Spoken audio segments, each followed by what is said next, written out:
बिस्मिल्लाहिर्रहमानिर्रहीम।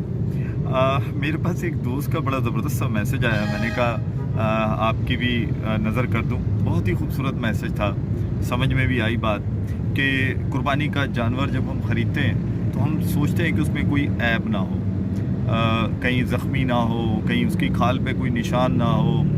और चूँकि हमने सुन्नत इब्राहिमी अदा करनी है और अल्लाह ताला की बारगाह में इसको पेश करना है, तो हम उसमें किसी किस्म का कोई ऐब छोड़े बगैर उसे ख़रीदते हैं। यानी कि कोई ऐब वाला जानवर हो तो हम उसे परचेज़ नहीं करते, हम कुर्बानी भी नहीं करते कि ऐसा ना हो ऐसा जानवर हो, खुदा ना खास्ता हमारी कुर्बानी कबूल ना हो। लेकिन ये सारा काम करता कौन है? एक शख्स, एक इंसान।